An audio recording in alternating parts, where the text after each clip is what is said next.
Hey guys, tonight we begin with a little white pill that quietly fueled an entire generation of spotless kitchens and smiling faces.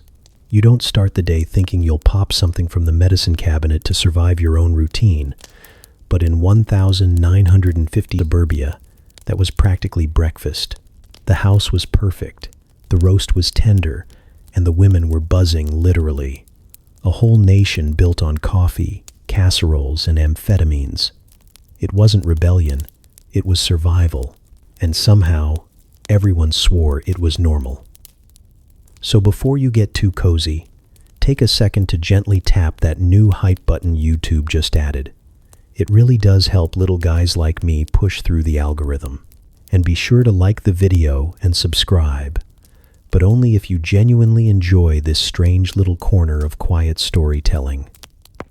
Drop a comment with where you're listening from and what time it is for you. It's strangely comforting to know who else is drifting off with us around the world. Now, get comfortable, let the day melt away, and we'll drift back together into the quiet corners of the past. There's a pie cooling on the windowsill. You don't remember baking it, but there it is, cheerful and obedient, steam curling up like it's auditioning for a Norman Rockwell cover. Outside, the grass is clipped within an inch of its life. Inside, everything smells faintly of lemon wax and a touch too much hairspray.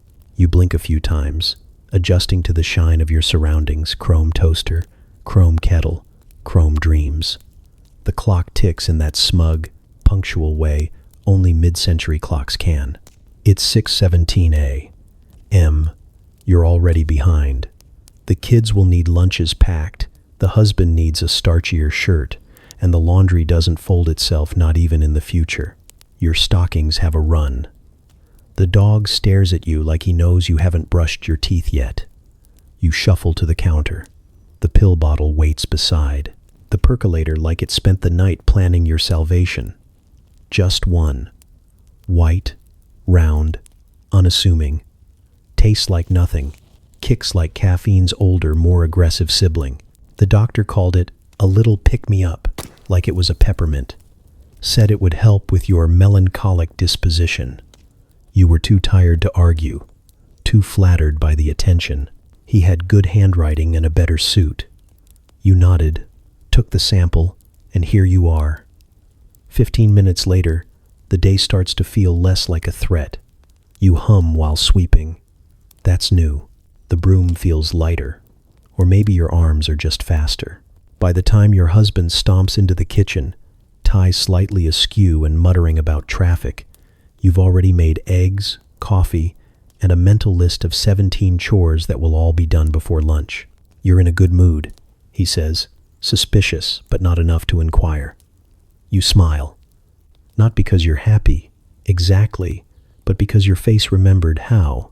Later, after the lunches are packed and the bus has swallowed the children, you stare at the kitchen clock and realize it's still only 9:10 a.m. This is the future, apparently. It runs on peppermint-sized miracles and polite denial. You mop the floors while imagining what your mother would say. She managed everything with vinegar and anxiety.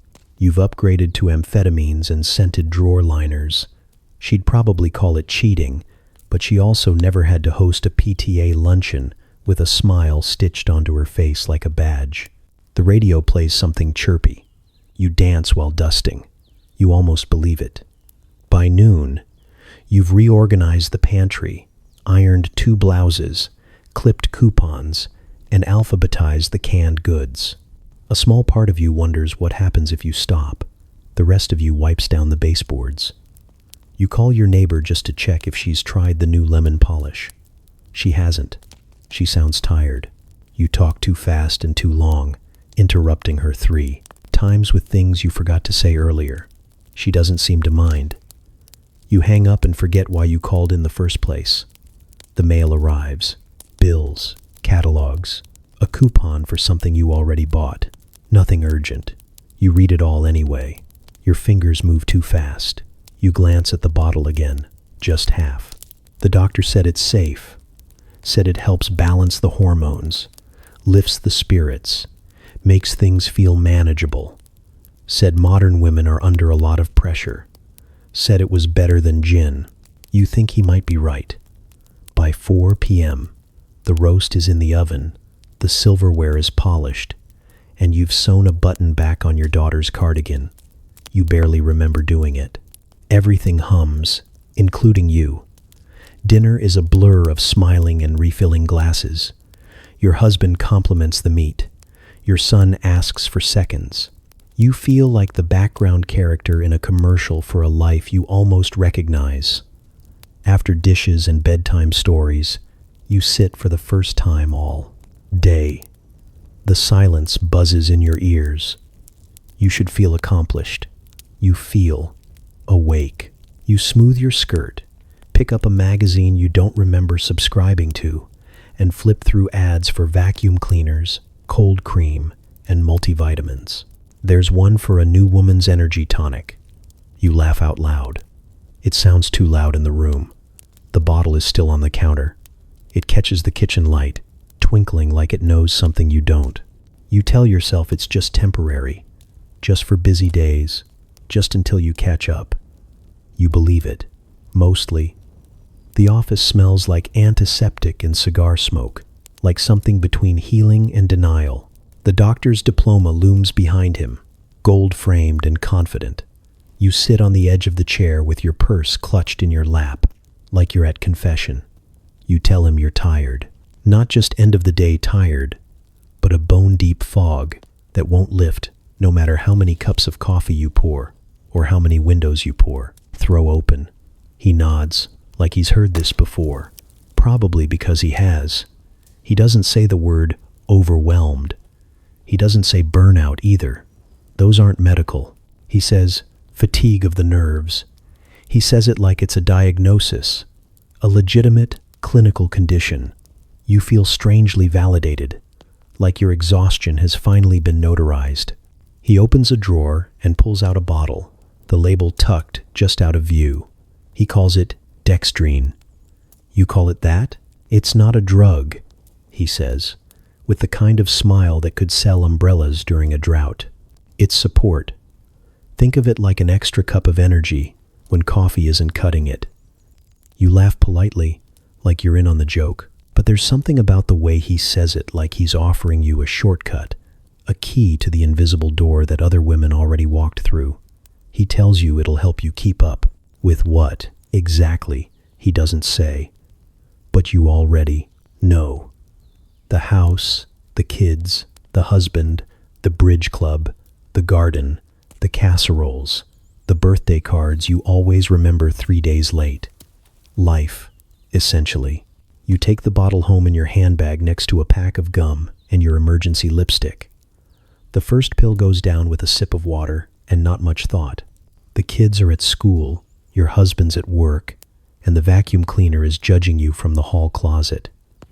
You sit down to make a grocery list, and halfway through canned peaches, something clicks. Not loudly, not dramatically, just clicks. It starts in your spine, a low hum that spreads out like warm water. The air sharpens. The sunlight feels like it's paying more attention. You blink and realize the grocery list is done, the coupons clipped, and you've moved on to reorganizing the spice rack. Your thoughts don't walk anymore. They sprint. You clean the baseboards, dust the shelves, sweep the porch, and wipe down the windows all before lunch. You feel productive, efficient, almost superhuman. You think about calling someone just to tell them how much you've gotten done, but you stop yourself. You're not manic. You're just finally catching up. At least, that's what you tell yourself. The bottle sits beside the salt shaker now. You're not hiding it, but you're not talking about it either. It's just part of your routine. Like mascara, like matching your purse to your shoes. By the end of the week, you've started taking it with breakfast. You time it with the toaster. Coffee, pill, jam, motion. Your mornings transform from slow, aching climbs into tidy, caffeinated miracles. You beat the sun up and still have time to rearrange the linen closet before the kids need their hair brushed. It doesn't feel wrong. It feels deserved. No one warns you how quickly you get used to the hum, how fast your baseline moves from sluggish to electric. You begin measuring success in how fast your hands move, how many rooms you've conquered by noon. You write letters in half the time. You iron with purpose. You smile harder, longer, cleaner. At bridge club, you start to notice other women with the same gleam in their eyes, the same urgent cheerfulness. Someone mentions uppers and laughs too quickly. Another woman says she just uses them to lose a little weight, nothing serious. You nod along, knowing you all mean the same thing without saying it. Support. That's what the doctor called it. That's what you keep calling it, because it sounds less like a dependency and more like a choice. And it is, technically. You chose to survive the only way anyone would let you. You don't remember what you used to feel like before this, just that you were tired, and now you're not, or at least not in the same way. Now, when you lie down at night, your mind is still moving. It walks through every cabinet you wiped, every sock drawer you sorted, every minute accounted for. Sleep comes slower. The silence feels louder. You tell yourself you'll skip tomorrow's dose, but tomorrow comes, and the list is long. The first pill you take with orange juice, the second with toast, the third. Well, you don't plan the third. It just makes sense in the moment. Half a one, really, because the baby's teething and the dog threw up in the foyer, and there's some kind of sticky substance on the bathroom mirror that you're fairly certain wasn't there yesterday.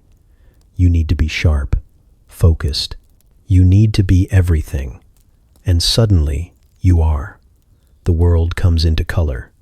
Not in some metaphorical Wizard of Oz, way more like someone wiped a greasy fingerprint off your glasses. The cabinets don't just look clean, they sparkle. The air smells like lemon and possibility. You start humming a jingle you heard once during a dish soap commercial, and you don't even care how ridiculous it sounds because your hands are moving and your brain is keeping pace, and the roast hasn't even gone in yet. By 7:45 a.m., the floor's mopped, the children are dressed in matching socks matching, and the laundry's spinning, its joyful little rhythm in the corner. You wave goodbye to your husband with a kiss and a smile that doesn't feel pasted on. He notices, says something about you looking refreshed. You shrug like it's just a good night's sleep. You both know that's a lie, but a pleasant one. You clean the baseboards before the sun finishes rising. By 9 a.m., you've reorganized the pantry by height and color. You've thrown out 3 cans of beets and a box of crackers that expired before Eisenhower was elected. You find a wedding napkin tucked behind the spice rack and spend 5 full minutes wondering how sentimental you're supposed to feel before tossing it in the trash. You call your sister just to talk. She answers on the second ring and sounds like she's underwater.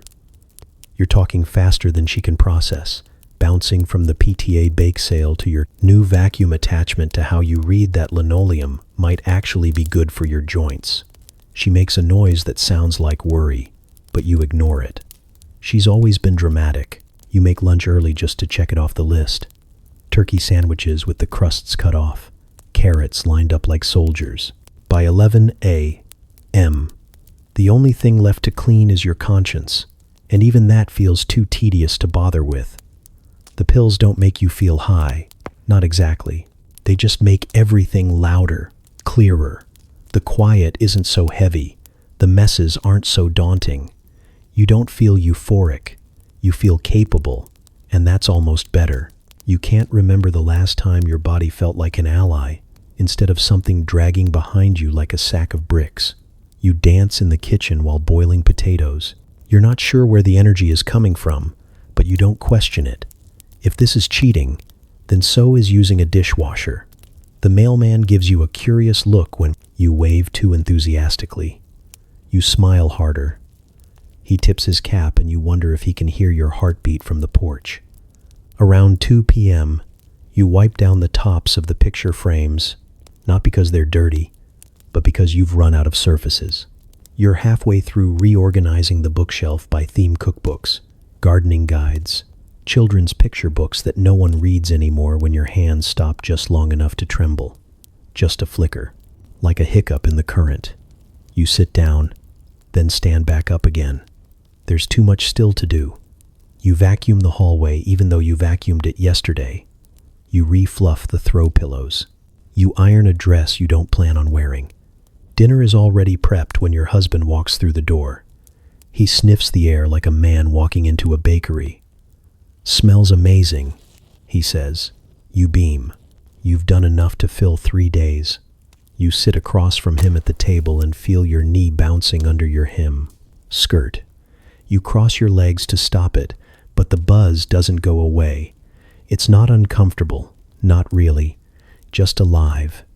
You clear the dishes before he can offer, wash them before the water's fully hot. By the time he turns on the television, you've already wiped the counters twice and started on tomorrow's to-do list. At 10:15 p.m., the house is silent. You're in bed, lights off, listening to your own breath like it's a metronome in a very quiet song. You blink in the dark, eyes wide open. You're not tired. You're just waiting for morning. You flip through the latest Better Homes and Gardens while the iron hisses beside you, releasing steam like it's sighing on your behalf. A woman on page 12 is smiling next to a 7-tier gelatin mold, wearing lipstick that hasn't smudged and a dress that definitely didn't wrinkle in real life. Her children are clean. The dog is obedient, and not a single thing on her apron says she's ever screamed into a pillow. You stare at her for a moment too long, then fold the page like it's going to teach you something if you crease it just right. You're not unhappy. Not really. You're just busy and tired and a little confused about why everyone else seems to be doing this with so much more grace. Your house isn't messy, but it isn't photo-ready. Your roast doesn't glisten like the one on the cover. Your kids don't say golly when you tell them it's bedtime. You clean anyway, because that's what the happy women do. So you scrub. You vacuum under furniture no one ever sees.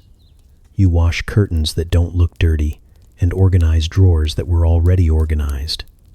You keep a bottle of polish under the sink and another one in the bathroom just in case. Your hands smell like lemon year-round. Sometimes, when you're cleaning the grout with a toothbrush, you pretend you're in one of those ads where women smile while scrubbing toilets. You try to smile, too. It doesn't always land. You tell yourself it's about pride, that a clean house is a sign of care, of diligence, of love. But there's a quieter voice, tucked somewhere behind your ribs, that whispers it's about control, that if the floors shine and the beds are made and the silverware drawer doesn't rattle when you open it, then maybe you're not actually falling behind. Dexedrine helps. It smooths the edges, makes you faster, sharper, more agreeable. The smiling comes easier when your brain is marching to a tempo that doesn't allow pauses. You laugh more, you talk more, you forget less, or maybe you just don't notice what's missing. You host a luncheon and plan the menu a week in advance. 3 women bring casseroles. 1 brings her judgment. You hear her sniff when she sees the laundry basket tucked behind the door. You joke that it's just decorative. Everyone laughs. You laugh too and pour more tea. Later, you rearrange the laundry basket 4 times before finally putting it in the hall closet behind the coats. You tell yourself she didn't mean anything by it. At night, you climb into bed and stare at the ceiling, still calculating. You remember the smudge on the hallway mirror, and the crumbs under the radiator, and the fact that you haven't written a thank you note for the birthday flowers. The pills don't help you sleep, but they do help you care more productively.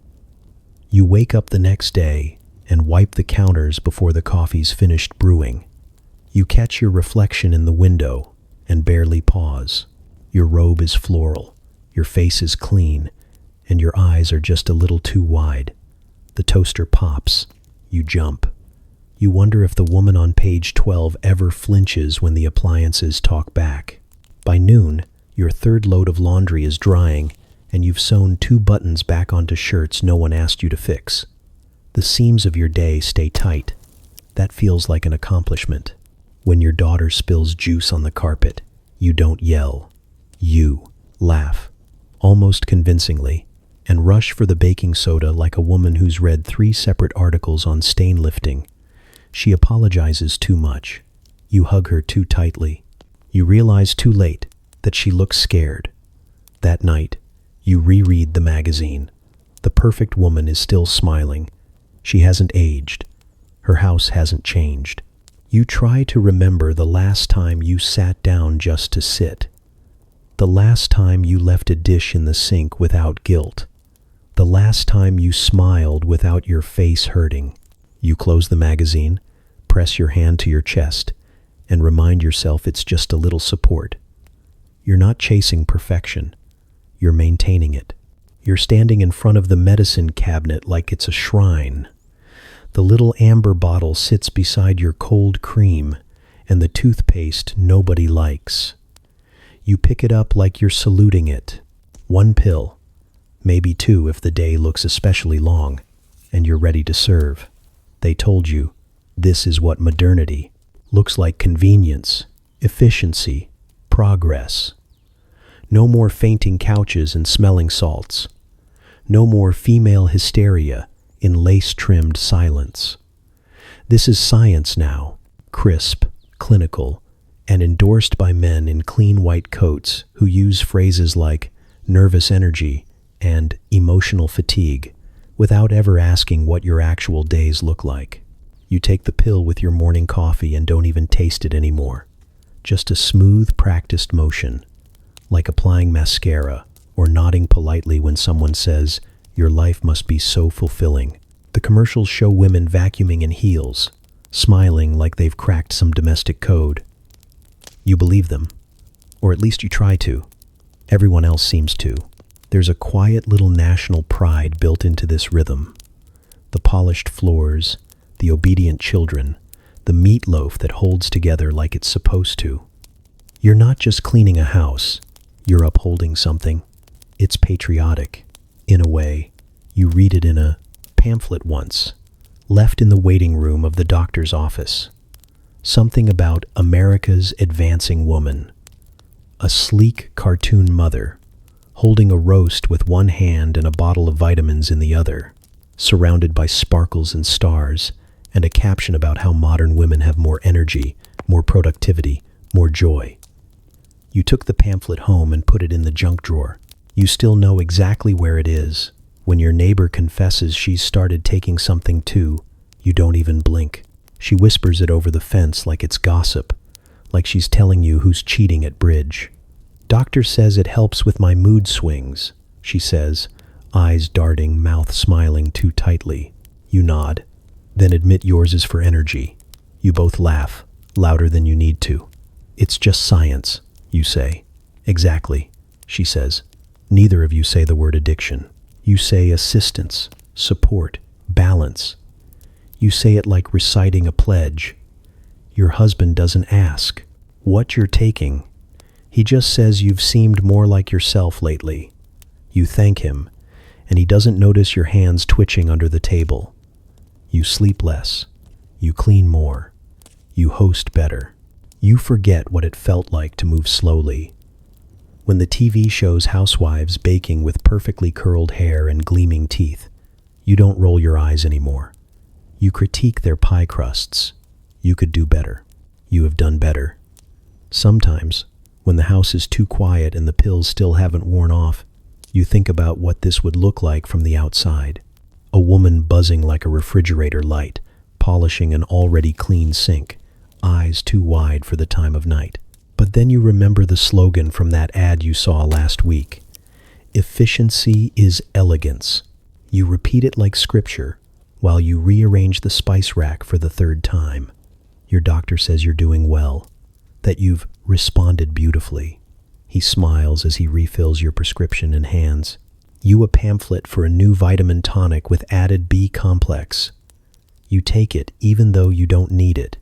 Yet, this is progress, you remind yourself. This is what modern looks like. You are not unraveling. You are upgraded. You are the future, wrapped in an apron, smiling through your third wind of the day, and fueled by the finest pharmaceutical patriotism America can offer. You wake before the alarm, heart already half a step ahead of your body. The house is still dark, still quiet, but you're not. You lie there for a minute, staring at the ceiling like it owes you something. Then you get up. There's no reason to wait when your pulse is already working overtime. In the kitchen, the light above the sink buzzes faintly, like it's trying to keep up with you. The percolator gurgles in the corner, but you don't need it today. You swallow your usual dose, no water necessary, and begin the day before it begins you. The neighborhood stirs in stages. Mr. Carmichael across the street slams his car door and jogs back into the house. He forgot something. Again. You watch from behind the curtain as he re-emerges with a briefcase and a look that says he hasn't slept in 3 days. His smile is crooked, his energy forced, but it's familiar. You've seen that look in your own mirror. Lately, it's become a kind of secret handshake. The milkman arrives 10 minutes early. He whistles, loudly and off-key, like a man trying to prove something. You open the door to grab the bottles and catch his eye. He winks. Not in a flirty way, more like acknowledgement, like you're both on the same team, and the game never stops. At the grocery store, the cashier's fingers move so fast across the register keys they blur. She's chewing gum like it wronged her. You glance at her name tag, Pamela, and she glances at your twitching hand, then back at the gum. Nobody says anything. You buy more canned peaches than you need and pretend not to notice your receipt is still printing as you walk away. It's everywhere now. The radio hosts who speak like they're racing, the music, the newsboys darting between cars like caffeinated squirrels.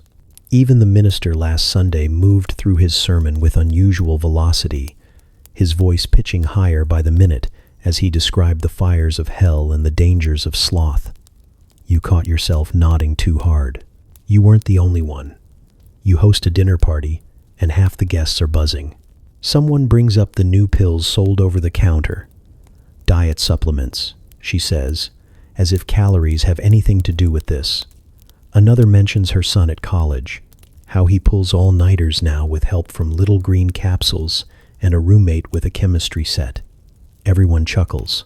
Someone opens more wine. No one stops talking. Your husband starts taking something too. He doesn't tell you at first, but you know. His fingers drum on the table during breakfast, and he starts bringing home extra folders from the office. You catch him rearranging the garage at midnight, and he says he couldn't sleep, so why not be useful? You nod and offer to alphabetize the tools. At some point, you realize you haven't had a real conversation in days. Not because no one's talking. Everyone's talking, but no one's listening long enough to finish a sentence. It's all noise now, one long caffeinated hum of movement and urgency and invented purpose. You go to bed and stare at the ceiling again. Somewhere, a neighbor's television is still on. You can hear the faint flicker of canned laughter. A car engine revs down the street. The refrigerator kicks on. The house itself is restless, as if it's been taking the same thing you have. This is modern America, polished, buzzing, and always awake, and you belong to it completely. The waiting room smells like floor polish and old paper, a scent that feels halfway between sterile and nostalgic. You sit with your ankles crossed and your purse, resting neatly on your lap, rehearsing how you'll say it, that you've just been feeling a little tired again, that your afternoons seem longer than they should, that sometimes the pills don't quite stretch all the way to dinner. You won't say need, you'll say maintenance. A woman across from you flips through a magazine without looking at the pages. Her heels bounce lightly, rhythmically, like a song only she can hear. You wonder how long she's been on them. You wonder if she's here for the same reason. Odds are, yes. When your name is called, you rise with the kind of posture that implies everything's fine. The doctor greets you like an old friend. his handshake firm and warm, like he's selling a car he knows you'll buy. He gestures to the chair and you sit, your skirt smoothing automatically beneath you. You don't bother with pleasantries. He doesn't need them. He already knows what you're here for. He flips through your chart and makes a thoughtful noise, somewhere between impressed and amused. You're doing beautifully, he says, as if you've completed a project. Energy levels good? You nod. You smile. You say things like, "It's made a real difference," and "I'm just trying to stay on top of things." You mention the volunteer work, the children's school projects, the curtains you finally got around to hemming. He chuckles and calls you a dynamo. He asks if you've noticed any side effects. You think about the nights when your heart races under the covers, the times you've started crying while slicing cucumbers, the way you sometimes feel like a wind-up toy still twitching long after the music has stopped. But you say no. You say it smoothly. He leans back, nodding approvingly, and says, "Let's go ahead and double it." Just like that. He says it's not because you need it. Of course, just convenience. So you won't run out.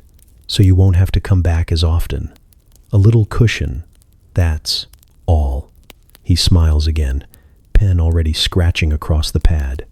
You catch a glimpse of the label before he folds the paper and slides it across the desk. You take it like you're accepting an award. He stands to open the door for you, a gentleman to the end. "Keep up the good work," he says, and you thank him like he's given you something more than another month of borrowed momentum. Outside, the sun feels too bright, like it's seen everything. You get in the car and sit for a moment before turning the key, the prescription tucked safely in your handbag beside a half-finished grocery list and a lipstick missing its cap. You glance in the mirror. Your eyes look awake, alert, almost too much. At the pharmacy, the girl behind the counter recognizes you. She smiles with that mix of familiarity and discretion that comes from seeing someone too often to pretend it's their first time. She scans the paper, taps her nails against the counter, and tells you it'll be ready in 20 minutes. You use the time to buy more dish soap, 2 cans of fruit cocktail, and a box of mints you don't want. You avoid the mirror in the cosmetics aisle, not because you're hiding, just because you know exactly what's there. When you pick up the pills, the bottle feels heavier, twice as full, twice as prepared. You drive home with the windows rolled halfway down, not for air, but for noise. The silence has been feeling louder lately. At home, you put the bottle in its usual spot, not hidden, not flaunted, just part of the system. You go about your day with a little extra glide in your step, a few more check marks on your list. You're not chasing something anymore. You're sustaining it. You're not nervous. You're prepared. And thanks to modern medicine, you're finally enough. The coffee at Carol's house is always a little too strong, but no one minds. You drink it anyway, along with the lemon bars that are mostly sugar and the polite conversation that hovers, somewhere between practiced and pointless. You all sit in a circle of matching chairs, skirts tucked neatly, pearls resting in the hollows of your collarbones like punctuation marks. It's bridge night, but the cards are an afterthought. The real game is what's passed under the table, folded into compliments, and served with cream. Ethel, who always arrives 15 minutes late and never explains why, leans in during a shuffle and murmurs, "I've got the pink ones now. Doctor says they're gentler on the stomach." She raises her eyebrows like that's a reasonable topic of conversation, like you're discussing handbags or pie crust. You nod. You know the pink ones, fast-acting, but they make your mouth dry as cotton. Doris chimes in from the other end of the table, pretending to fan herself, but mostly just trying to get everyone's attention. "My sister's on the yellow capsules. She says they don't make her jaw click." She says it like a woman reporting war news, and everyone listens. You don't remember when this became normal. You only remember the first time someone said it out loud. It was Mary, of course. Perfect, tidy Mary, who once apologized for her deviled eggs not having enough paprika. She'd whispered it in your kitchen after church potluck, eyes darting like she was confessing to arson. "You ever feel like too tired to smile?" she asked. "My doctor gave me something, just a little help." You didn't answer, just passed her a napkin and nodded. That was 3 months ago. Now she sits across from you, eyes clearer than they used to be, dealing cards with the focus of a blackjack shark. Her lipstick is flawless. You wonder if she sleeps at all. You trade stories now the way children swap marbles. Who's taking what? Who got a refill without asking? Who mixes with coffee? Who adds it to sherry? The language is coded, but everyone understands. You all call it help because it sounds better than crutch. You joke about it just enough to keep it from sounding real. Sometimes you wonder what your mothers would say if they saw you like this, if they'd call it weakness or evolution, if they'd envy you for having something that made the corners of the day easier to sweep up. Ethel pulls a tiny silver case from her handbag like it's a cigarette box. "Just in case," she says, though you all know it's not just anything. Inside are 4 pills, neatly aligned like little soldiers. She doesn't offer them, no one ever does. But you all glance, quietly cataloging the options. The bridge game stumbles along. Bids are forgotten mid-sentence. One hand is abandoned altogether when Doris starts talking about a woman from her church who passed out during communion. Probably low blood sugar, someone offers, but no one says it with conviction. After a while, you stop pretending to play. The cards sit limp on the table, abandoned in favor of another round of cake and another swirl of conversation that never quite lands anywhere. You think about how strange it is, this quiet chorus of women managing the unbearable in pastel cardigans and kitten heels. No one cries, no one screams. You all just hum, like well-oiled machines with too many gears turning at once. You refill your cup and add an extra sugar cube, because lately things taste a little muted. You glance around the room at your friends, your allies, your co-conspirators, in the business of appearing fine. And for a moment, you wonder what it would be like if someone actually said it, if someone stood up and shouted that this isn't working, that you're all unraveling behind the smiles. But no one does. You sip your coffee and nod along to a story you've already heard twice this week. And when Mary touches your arm and asks if you're low on your prescription, you just smile and say, "I've got plenty." Everyone always does. The magazine thuds on the countertop, its glossy cover catching the morning sun in the way that makes everything look cleaner than it is. You open it without thinking, fingers turning pages while your coffee cools beside you. Before the first sip, you're already halfway through a feature on 10 ways to keep him interested. On page 37, there she is again, the woman with the vacuum in one hand and a radiant child in the other, smiling like someone just told her all the secrets of the universe. Her waist is microscopic, her dress wrinkle-free, and beneath her perfect chin, a little caption, "With Vita Spark, I feel like me again." You stare at her for a long time, long enough that the coffee goes cold and the toast curls at the corners. They don't even pretend anymore. The ad doesn't whisper, it sings. For nervous fatigue, for feminine energy, for staying slim, strong, and serene. It's not a solution, it's a lifestyle. A polished miracle in pill form.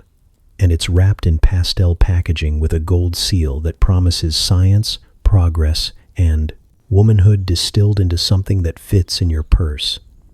You read every word, twice. Next to it, another full-page ad shows a woman in a bubble bath, eyes closed in perfect bliss. Relieve the strain of modern life, it says, as though modern life consists entirely of matching curtains and martini hours. As though the crushing pressure of being everything, all at once, can be soaked out with lavender oil and a chalky tablet. You flip again. More pills, more women, more promises. The pages blur together until you can't tell the difference between advertisements and editorials, between solutions and seductions. You used to skip the ads, now you study them. You read them like they're speaking directly to you, and maybe they are. The one for Slim Tone catches your eye. A line drawing of a tired woman, gray, hunched, transforming into a bright-eyed version of herself with the help of 2 little capsules. The slogan, "Because you deserve to shine." You look down at your hands. They're clean, nails neatly trimmed, a faint scent of lemon cleanser lingering in your skin. You look up at the window and catch your reflection in the glass. Not a transformation, just a maintenance project. Your smile isn't perfect. Your eyes are a little too wide. You haven't stopped moving in days. You think back to the doctor's office, to the way he said, "mood elevation," like he was offering you a new dress. He didn't mention side effects. He mentioned productivity. They all do. Even the radio commercials, sandwiched between weather updates and jingles about margarine, they slip in between the cracks of your routine, selling energy like it's a patriotic duty, as if you owe the world your sparkle, and anything less is a personal failing. You remember your mother telling you to rest when you were tired, to drink water, to take a walk, to breathe. You haven't done any of those things lately, but you have reorganized the pantry 4 times, alphabetized the spice rack, and polished the light switch plates. Progress. The magazine slips from your hands and flutters to the floor, landing open on a page advertising a pep tonic for women over 30. You're 33. You read it again. The model is smiling, of course, holding a tennis racket. She's wearing pearls. You get up and refill your coffee. You reach for the pill bottle. You count, just to make sure you have enough to get through the weekend. You do. You always do. And as you swallow, the bitterness sharp on your tongue, you glance down at the magazine and catch your reflection in its glossy sheen.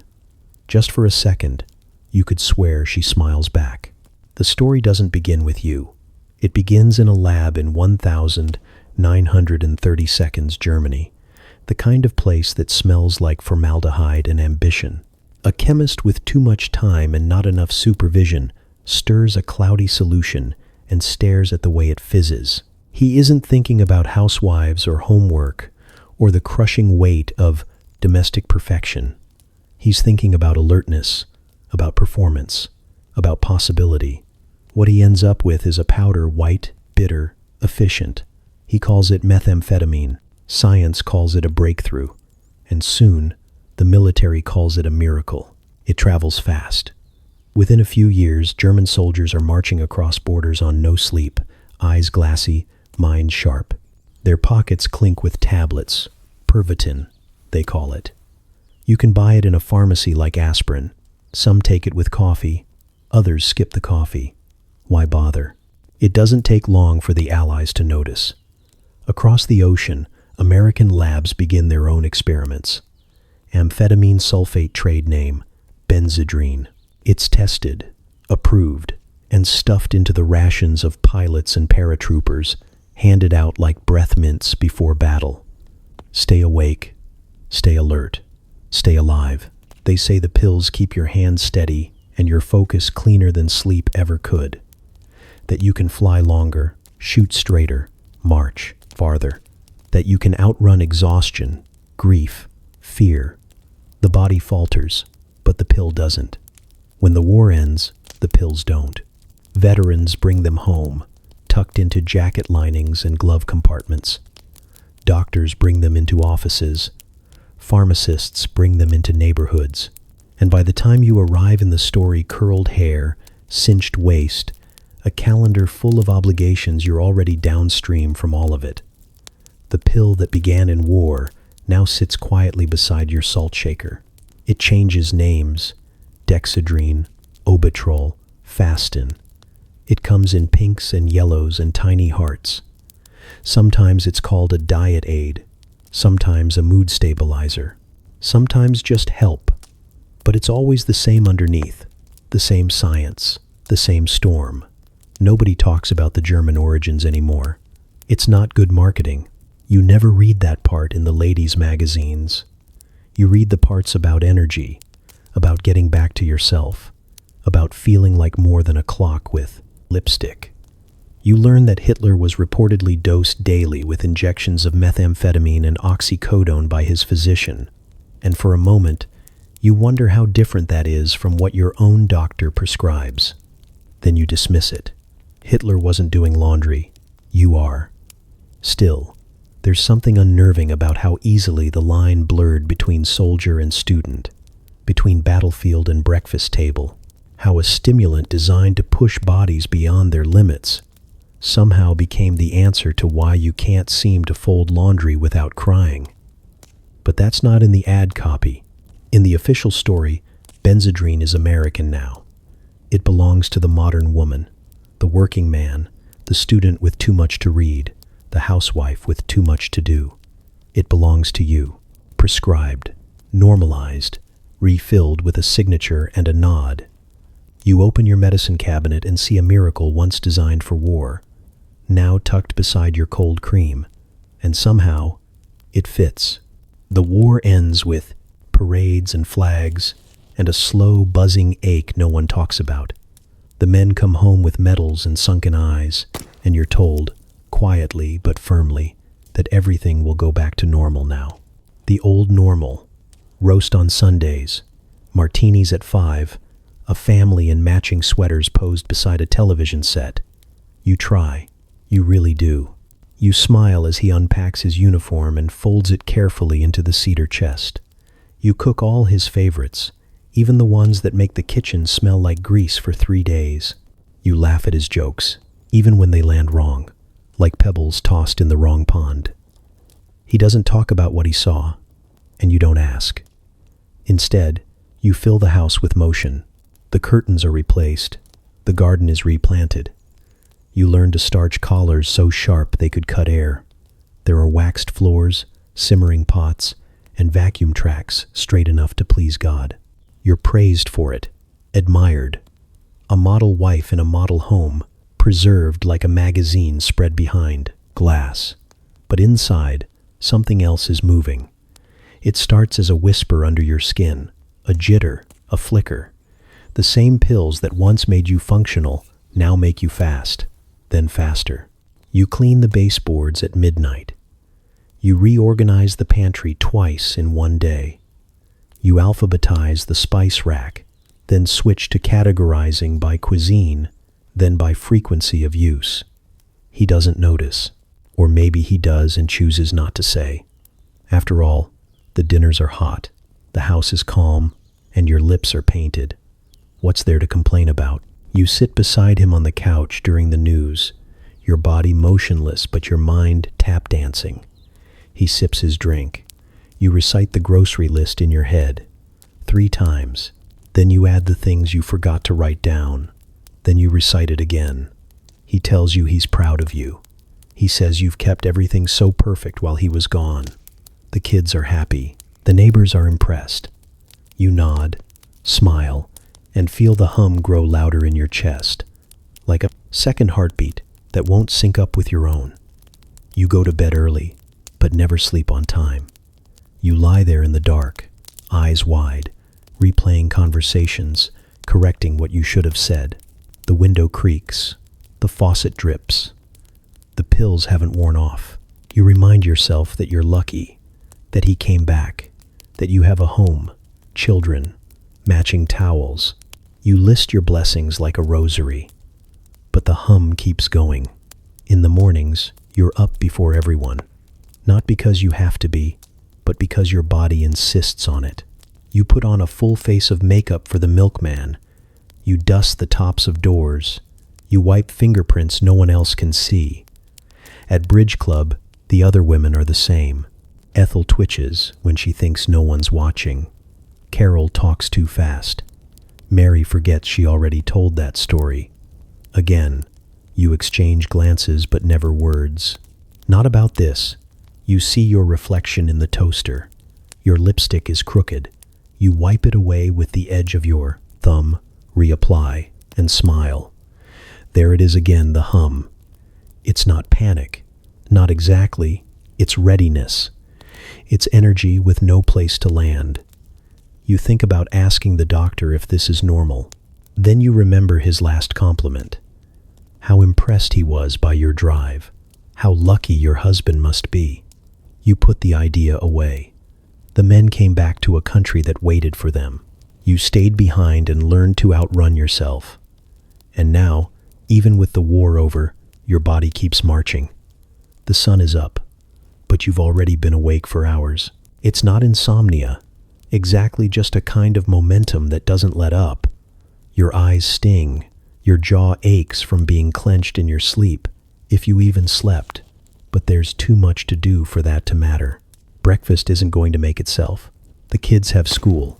The laundry pile is threatening a small uprising. And you, well, you're just a little tired. That's what you tell yourself.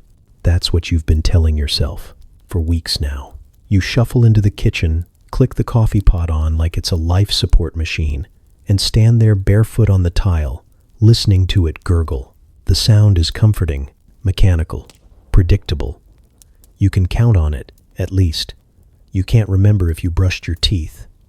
Your hands are shaking, but they always do in the morning now. That's normal. That's nothing. That's just tired. You open the cabinet and reach behind the flower, where the bottle lives. It's not hidden, not really. Just stored, out of view. You tap 2 pills into your hand and let them dissolve into the dry place beneath your tongue. 1 used to be enough. Then it was 2. Now sometimes 3. But you're not abusing them, you tell yourself. You're using them. There's a difference. You pour the coffee and try to remember what day it is. The sun has climbed higher now, filling the room with that aggressive morning light that seems to spotlight everything. Streaks on the window, crumbs on the counter, you. The caffeine hits your bloodstream at the same time as the amphetamine does, a 1 to 2 punch of clarity and velocity. Your heart kicks. Your eyes sharpen. The room stops spinning quite so much.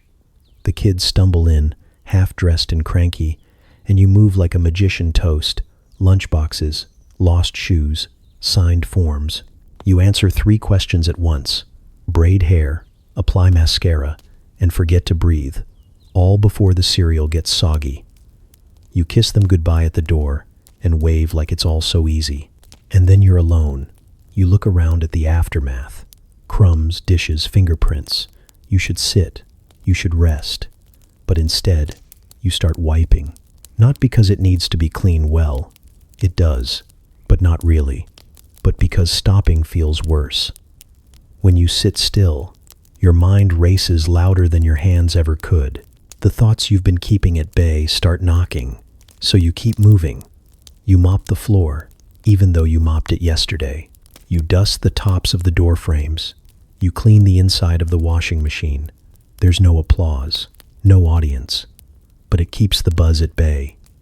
Around noon, the hum starts to dip. You feel the edge of yourself soften, blur. The corners of your vision pull inward, and for a second you think maybe, just maybe, you'll lie down. But the couch looks accusing. The dishes are still drying. There are errands. There's always something.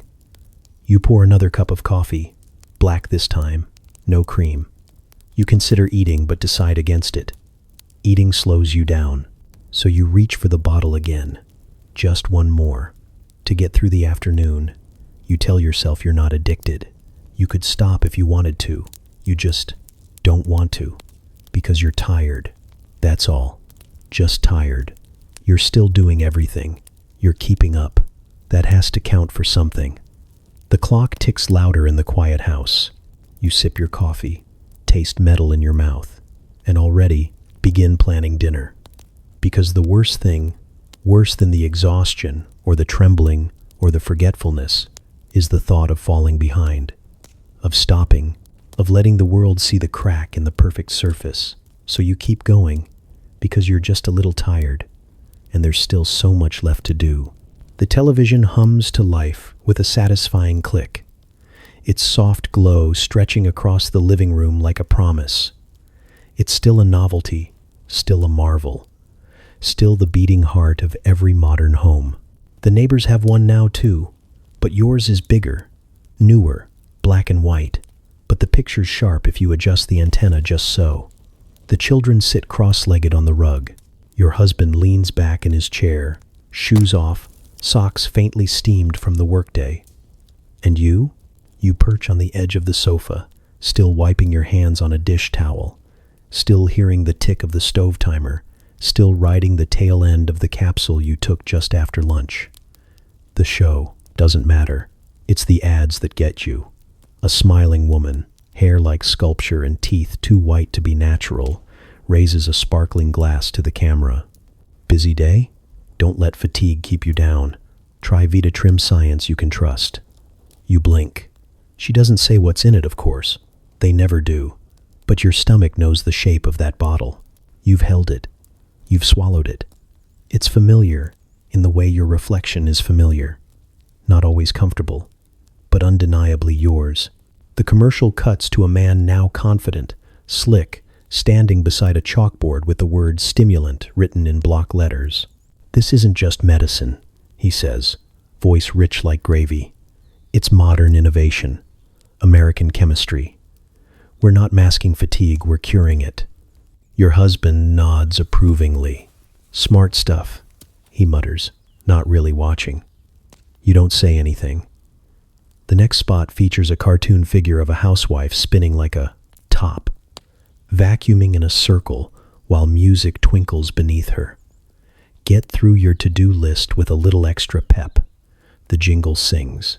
The figure twirls, cleans, smiles. The cartoon doesn't sweat. The cartoon doesn't eat. The cartoon doesn't stop. You force a laugh. Your husband chuckles too, says something about how women really can do it all these days. You nod and press the towel deeper into your palms. They're not even pretending anymore. It's not medicine, not a treatment, not a discreet bottle slipped into a drawer. It's lifestyle branding now. Energy is fashionable. Speed is feminine. Science is smiling from your TV screen, wearing pearls and heels. You think about the girls just coming up now, barely old enough to shave their legs, watching these commercials between episodes of I Love Lucy and wondering if they'll need pills to be lovely too. Probably. You stand, stretch, feel your spine crack like a row of dominoes. The kids are half asleep on the floor, mouths sticky from dessert. Your husband dozes with the newspaper on his chest. On screen, a nurse in high heels hands a white bottle to a stressed-looking mother who instantly brightens. Now that's relief. The voiceover coos. The screen fades to black. You turn the dial. Another channel. Another woman. Another ad. This time she's thinner, shinier. She's in a lab coat, pointing at a graph labeled Morning Productivity. You wonder if she's an actress or an actual doctor. Then you remember it doesn't matter. The graph climbs up, up, up. You look at the coffee pot, still warm. You look at the bottle tucked in the kitchen drawer, still full. You wonder if the show you're watching is just a mirror dressed up as entertainment. You wonder how many women are sitting in their living rooms right now, watching the same ad, nodding along, wondering if they're tired or just defective. You straighten a pillow. You smooth your skirt. The commercial ends with a jingle. Feel like you again, only better. And somewhere behind your eyes, the hum begins again. The vacuum hums like a hymn. You glide it across the living room in smooth, reverent lines, like you're tracing scripture into the carpet. You already dusted this room, already fluffed the cushions, already arranged the magazines on the coffee table at right angles. But the act of doing it again feels holy. There's something sacred in the repetition, in the order. You whisper the to-do list to yourself like a rosary. Floors, dishes, grocery list, thank you notes. The rhythm calms you. Not the completion, just the motion, the forward press, the sound of your shoes clicking on waxed linoleum, the way your hands fly through tasks as if possessed. You don't stop because stopping means listening, and listening leads to thinking, and thinking gets messy, so you stay moving. There are no pews in this chapel, only countertops, No stained glass, only streak-free windows. The altar is the kitchen table. The offering is dinner at 6, hot and balanced, and made without complaint. You measure virtue in streak-free floors, in folded linens, in the hollow ache behind your eyes that says, you did enough. Or at least, you tried. You take your pill like communion. Each morning, same time, same ritual. Swallow it with lukewarm coffee. Whisper a silent prayer that it'll kick in before the doubt does. You don't call it dependence. You call it faith. Faith in progress. Faith in modern medicine. Faith in the lie you keep feeding yourself that this is all perfectly fine. The house responds to your devotion. The oven preheats without protest. The curtains hang obediently. Even the dog waits for your cue before moving from room to room. You've bent the world to your system, your structure, your gospel of efficiency. You iron shirts like they're vestments. You polish the silver like it holds divine reflection. You scrub the bathroom tile on your knees. Not because it's dirty, but because the silence there feels almost sacred, almost honest. And when you do pause, when your hands go still, and your breath slows just enough to notice, you feel the guilt creep in like incense smoke. You remember the list. You remember the crumbs under the fridge. You remember that you haven't sewn that button back on your husband's cuff. And suddenly, you are less. So you rise again. You walk faster, move sharper. The body obeys even when the mind flickers. The pill helps. Or maybe you help the pill. It's hard to tell anymore. All you know is that there's no end point. No moment when you're finally caught up. Just the daily offering, the daily sacrifice, the daily beat of motion. You meet the other women at bridge club, and they speak in hymns too. They nod and smile and whisper about new stain removers, new appliances, new tricks to make it all easier, though nothing ever is. Their eyes are bright. Their laughs are quick. You all say you're fine. You all mean something else. At night, when the house is still and your body won't shut off, you stare at the ceiling and think about how quiet it gets after worship. How no one warns you about that part. The come down, the aching limbs, the hollow pulse behind your eyes. But you'll do it again tomorrow. Of course you will, because you believe in the system. You believe in the routine. You believe in the holy humming rhythm of motion. And as long as the dishes are done, the shirts are pressed, and the pills are counted, you don't have to question what any of it means. You just keep moving. You just keep praying. Your dress fits again. The one from before the kids, before the casseroles, before the days started melting into each other like crayons in a hot car. It zips with no struggle, clings in all the places it used to, and when you catch your reflection in the hallway mirror, you almost recognize her. Almost. At the grocery store, the butcher says you look sharp. Not thin, not frail, but sharp like a pencil or a knife or something that cuts. The woman behind you in line asks what your secret is. You laugh, say it must be the chores. You don't say it's dextrine. You don't say it's the 3 hours of sleep or the way food now tastes like wet cardboard. You don't say anything that might make it real, because they're not compliments, really. They're validation. You're doing it right. The mothers at school pickup start noticing too. One says your cheekbones could slice a roast. Another marvels at how much energy you seem to have. You flash your teeth, say you just stay busy. Everyone nods, like they've cracked the same secret code and you're all just playing coy about it. And maybe you are, because the bottle is still in the kitchen drawer, and it's still full enough to make tomorrow easier, and the day after, and probably the next week, depending on how generous you're feeling with yourself. It isn't abuse if it's strategic, if it gets things done. If it gives you a waist again, you start weighing more than flour. You start counting more than teaspoons. You notice which days the waistband digs in and which days it doesn't. You notice when your rings slip past your knuckles a little easier. You like the way your collarbones look in the mirror. You like the way your husband's eyes linger a little longer when you pass. You pretend not to notice, but you do. You keep the bottle closer now. You used to tuck it away, behind the flour or the cleaning rags, like a guilty indulgence. Now it sits near the salt, the pepper, the vitamins. It's just part of the routine. Breakfast, capsule, coffee, movement, lightness. You haven't eaten lunch in a week. Not because you're starving yourself, no, you're just not hungry. You're too busy, too efficient. You snack on the feeling of progress, on the thrill of crossing things off lists, on the electric little fizz beneath your skin that tells you, this is working. You are working. You are what they want. At night, your body shakes a little when you lie still. Your teeth ache. You tell yourself it's the weather, a nerve, tension. You make tea but don't drink it. You fold towels in the dark instead, because the silence feels louder than the washing machine. You don't really remember the last time you sat without something in your hands. The compliments keep coming. Your mother says you look radiant. The neighbor says you must be doing something right. Your doctor says nothing at all, just scribbles the refill and asks if you'd like to try the higher dose, just in case you plateau. You smile, nod, tuck the prescription into your purse like a prize, because you're not addicted.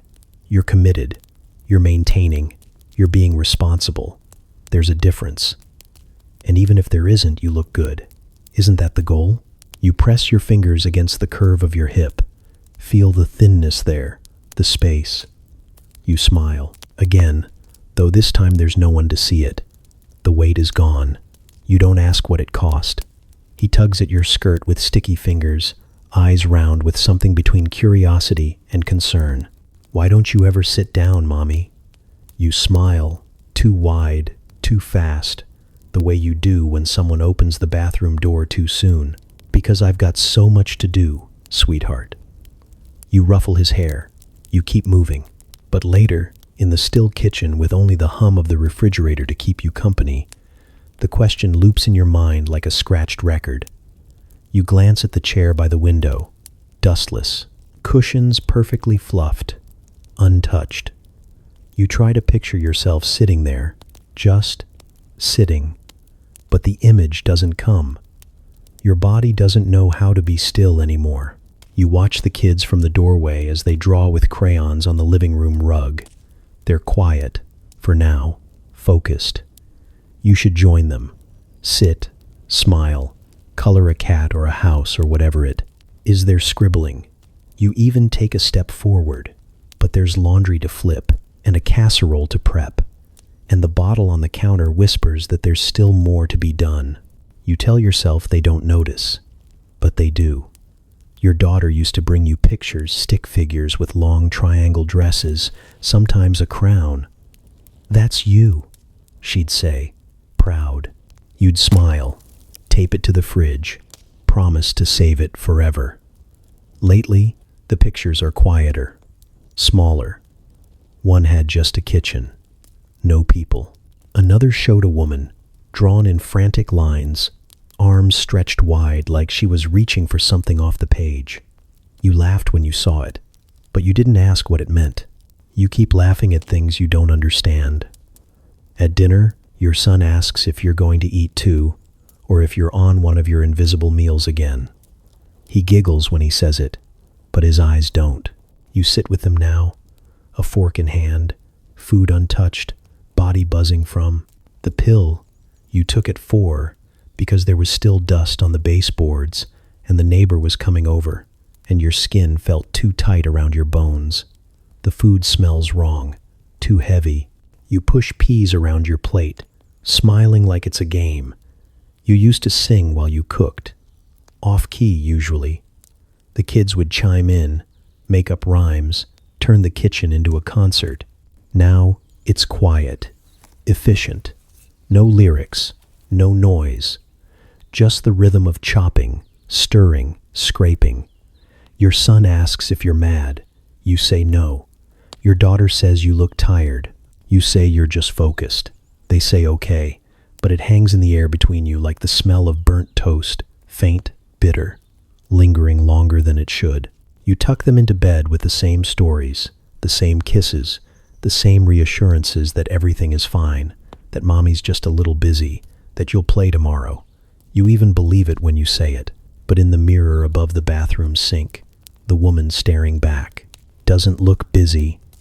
She looks wired, stretched, eyes like polished marbles. You splash cold water on your face. You wipe it away. You open the medicine cabinet. You don't feel like a mother tonight. You feel like a machine. Downstairs, the kitchen timer goes off. You didn't set it. You walk down anyway. The house is spotless. The kids are sleeping. You could sit now. There's nothing left to do. But your legs keep moving. Your hands keep straightening things that are already straight. Your fingers shake just enough to notice. And when the sun peeks over the horizon in a few hours, and your son wakes up rubbing his eyes, he'll look at you with the same question on his lips, the one he never stops asking. Mommy, don't you ever get tired? You kiss the top of his head, and you keep moving. Mrs. Evans always wore lipstick to weed the petunias, crimson, like she'd bitten into a cherry and let the juice stain her mouth on purpose. She moved like a woman in charge of a small country, snipping, pruning, planting like her hands had memorized the choreography decades ago. You'd watch her from the window sometimes, arms elbow deep in soil, pearls still around her neck like she might duck into a cocktail party between the azaleas and the begonias. Then, one morning, she folds, not dramatically, not with a scream or any cinematic flair, just a slow sort of crumple, knees first, then arms, then that perfectly curled hair grazing the damp mulch. You're washing the breakfast dishes when you see it. Soap on your hands, bubbles still clinging to your wrist. For a second, you don't move, because people like her aren't supposed to fall. And if she can, what does that mean for you? By the time you get outside, someone's already called for help. Her husband is pacing the sidewalk, muttering about her overdoing it again, as if unconsciousness is something you schedule in around errands. The ambulance pulls up quietly. No siren, no panic, just two men with tired eyes and soft voices lifting her onto the stretcher like they've done it 1,000 times. She's just exhausted, one says, almost kindly. These women run themselves ragged. You nod, but the word sticks. Exhausted. It's the same word they used about your cousin last year when she stopped answering her phone and started staring at the same kitchen tile for hours. The same word they used when you passed out in church, mid-hymn, and everyone politely pretended not to notice. Exhaustion is safe. Exhaustion sounds noble, but you know better. You know the twitch behind Mrs. Evans's left eye didn't come from weeding too much. You know the hollow behind her collarbone, the jitter in her laugh, the too quick blink when someone asked how she managed to keep her hedges so neat. You saw the same bottle she kept near the recipe cards, same as yours. Label peeled just enough to look accidental. You don't ask questions, not when she comes home 3 days later, with a shawl over her shoulders and a smile tight as bed corners. She thanks you for the flowers, says she'll be slowing down now. But by the end of the week, she's back out there, planting mums like her life depends on it. And maybe it does. You meet her at the fence a few days later. She compliments your roses. You compliment her hat. There's a silence that isn't quite comfortable. You both squint into the sun like maybe it'll answer something. Finally, she asks how you keep your energy up with the kids. You say something vague about vitamins and willpower. She nods like she understands. She does. She doesn't mention the pills. Neither do you. But when she touches your arm before heading inside, there's a pause in her grip. A message passed between skin and bone. You're not alone. That night, as you tidy the house for the 3rd time, your hands keep returning to the pill bottle. You think of her slumped in the soil, pearls still shining. You think of the way the neighbors talked about her with soft pity and half smiles. You think of how easy it is to collapse quietly, but you don't take fewer pills. You take one extra, just in case. Tomorrow there's laundry and Sunday school snacks and the PTA bake sale. Tomorrow there are weeds in your own yard. Tomorrow you'll smile wider, move faster, stand taller, and if you fall, you'll call it exhaustion too. The drugstore down the block used to be just that, a place to grab aspirin, a tube of toothpaste, maybe a tin of mints if you were feeling decadent. Now it hums like a hive. Neon signs buzz over displays promising sleep, energy, calm, clarity. The shelves don't look like medicine anymore. They look like candy aisles for the tired and hopeful. You step inside with a list folded neatly in your purse. Soap, cotton balls, a bottle of shampoo, but the clerk greets you by name and asks if you'd like your usual. And before you can say anything, it's already in the little white bag with the rubber band twisted too tight around the top. He doesn't ask for a prescription. You don't offer one. You walk home with a bag that rustles like secrets and smells faintly of mint and paper. It's easier this way, less awkward than waiting in a real line, less suspicious than sitting in Dr. Miller's office pretending you're there for a cold when both of you know you're not. Everyone shops there now. Mrs. Hartley, who always wore gloves and never spoke above a whisper. You saw her one morning with a box labeled tonic tucked under her arm, eyes darting like a sparrow in a cage. Then there's that teenager with the slicked hair and jittery smile. He buys something called study pills that come in a box with cartoon lightning bolts and a slogan about focus. You're not sure what it is anymore, but it's everywhere. A new drugstore opens on Main Street next to the dry cleaner. Another follows on the corner where the bakery used to be. The old man with the accordion has to move his bench. Too much foot traffic now. Too many people walking briskly, eyes shining, like they've all tapped into the same invisible power line. Inside, the floors are so clean they reflect your shoes. The clerks are young and bright and wear lab coats like uniforms of trust. The labels are friendly, pink and blue, with words like uplift, vitality, and clarity. One even has flowers on it. You laugh when you see it. You used to hide your pills in a drawer behind the baking soda. Now they come in pastel tins that look like breath mints. There's something almost cheerful about it. No one calls them drugs. They're supports, supplements, boosts, helpers. You can get one for sleeping and another for waking and one more for staying thin in between. You tell yourself they're tools, like a mop or a mixer. Just another piece of modern life, slipped into your routine like toast and coffee. You start recognizing the regulars. The same woman buying the same bottle every Thursday at 3.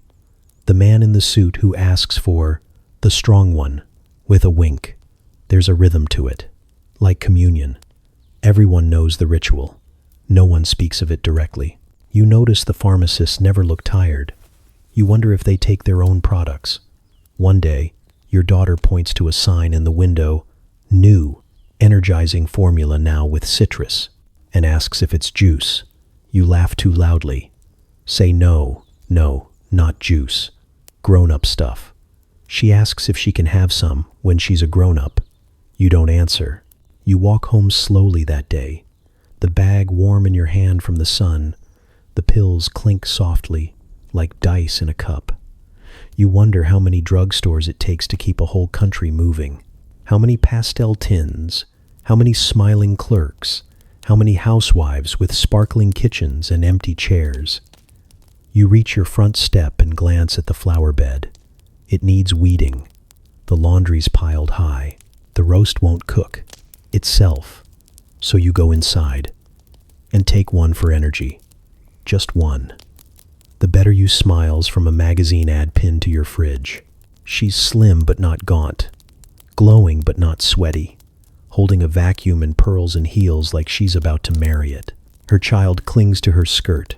Her husband gazes adoringly from the background, and the tagline below them chirps something about unstoppable energy. Unstoppable you. You stare at her every morning while waiting for the coffee to brew and the dexedrine to kick in. She never looks tired, never has a run in her stockings or flour on her blouse or tears drying crooked on her cheek. She's not real, but she's everywhere. On the back of your women's journal, turned fatigue into fabulous. Between soap operas, Mommy's Little Helper, trusted by doctors and loved by women. Inside the Sunday paper, Be the Best You with a Boost. You start to notice how they talk about it. Not like medicine, not even like a secret. It's a lifestyle, a product, a perk of modern womanhood. The same way they sell Tupperware or laundry detergent or pressure cookers, bright colors, big fonts, promises they assume you'll never question.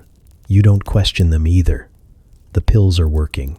Your waist is smaller, your cheeks rosier, your floors shinier. You get compliments in line at the butcher. Your neighbor says she hasn't seen you look this alive since before the war.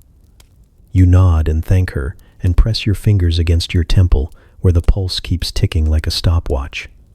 Alive is a funny word. Sometimes you think you're not really more alive, just more lit. Like a bulb someone's turned up past the factory settings. Everything moves faster. Your thoughts, your hands, your days. You finish cleaning before noon, rearrange the pantry alphabetically, then re-iron the clothes you just folded because you swear there's a wrinkle you missed. You don't sit unless someone's watching. You don't nap. You don't dream. The advertisements say it's your choice. They say you're in control. They say it's not about fixing something broken. It's about enhancing what's already perfect. You repeat that line to yourself one afternoon while staring at your reflection in the toaster. You're already perfect. Just a little help. Just a little more. Your husband brings home a brochure from work, laughing at how even secretaries are being sold pep tabs now. He calls them go pills.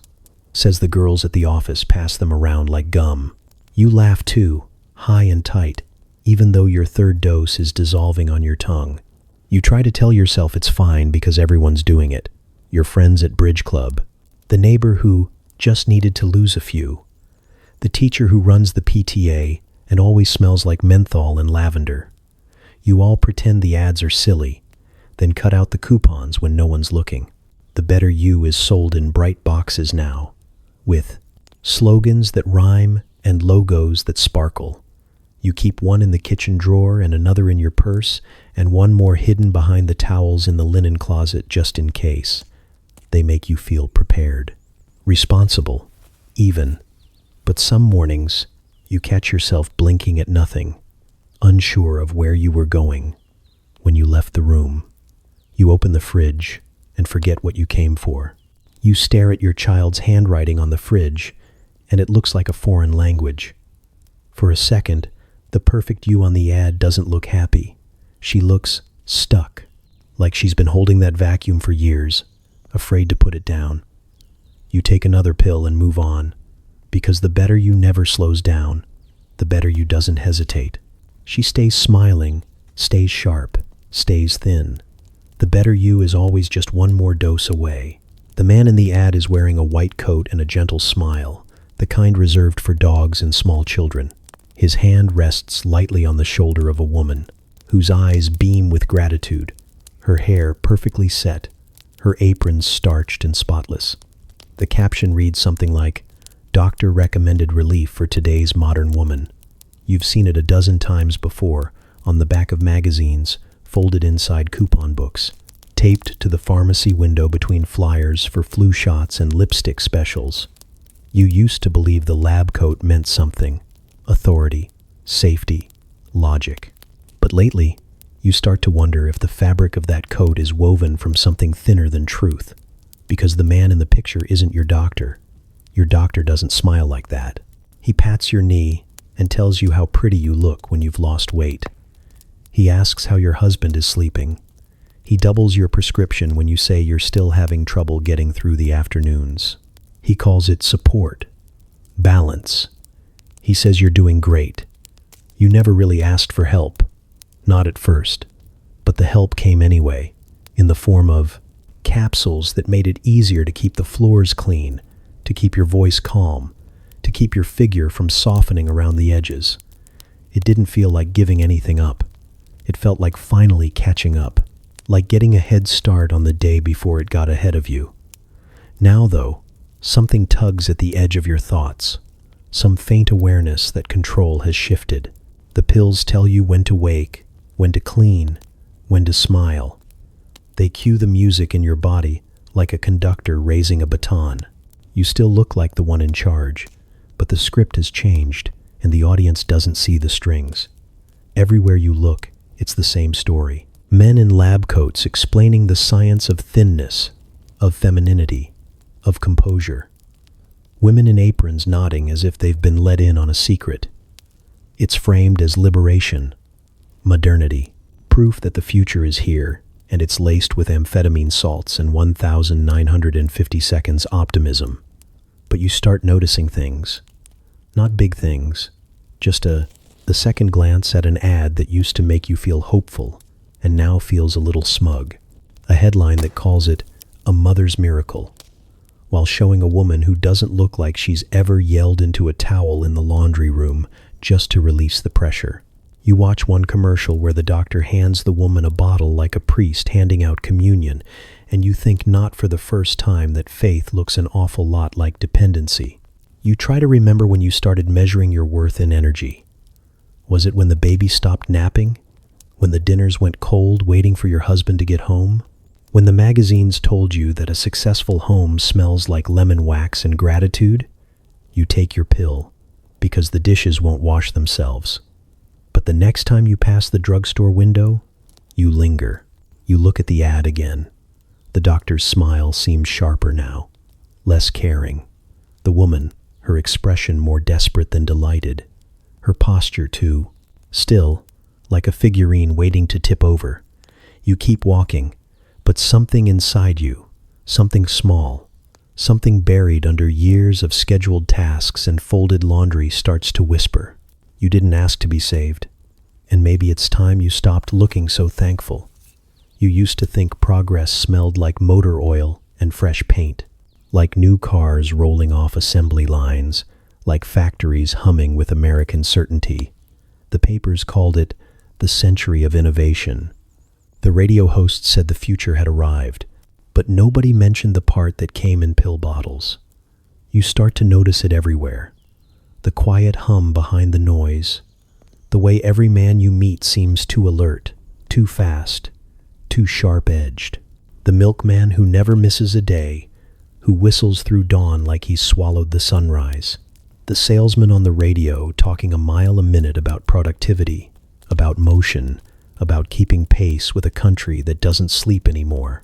Even your husband, home late, eyes wide, voice wired, swears he's never felt better. You can't tell if it's pride or powder that keeps him awake. There's a rhythm to it, a kind of national heartbeat that's grown louder, faster, steadier. You feel it in the walls, in the way televisions blink through commercials promising energy, focus, relief, in the way the headlines glow with words like times efficiency, times and times breakthrough, asterisk. In the way every corner store now sells bottles that promise to make you the best version of yourself. Somewhere along the way, exhaustion stopped being human. It became unpatriotic. Factories stay open through the night now. The same men who stormed beaches and flew bombers come home and punch clocks instead. They're building the new world. And they do it on 4 hours of sleep and a handful of the same pills sitting in your kitchen drawer. Scientists take them to stay sharp through experiments. Executives take them to finish reports.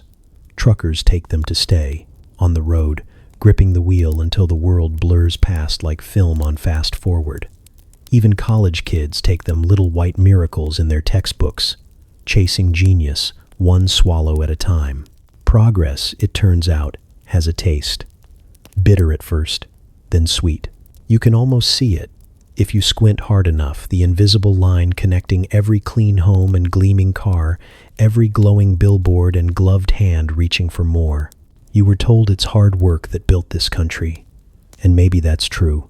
But you're starting to suspect the bricks were mortared with something stronger.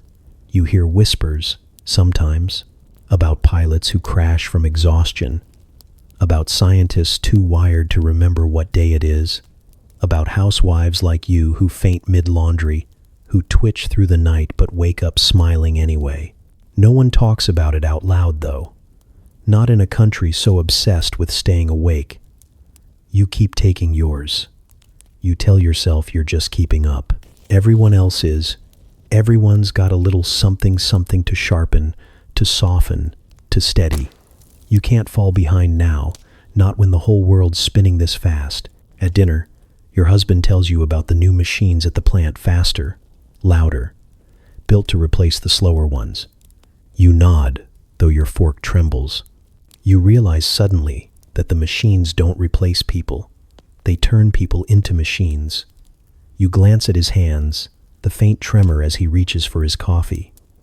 He doesn't notice it. You don't point it out. You both smile too much. Progress, you think, is a hungry thing. It devours sleep, time, appetite. It feeds on the very people who worship it. It demands devotion and rewards it with another task, another hour, another pill.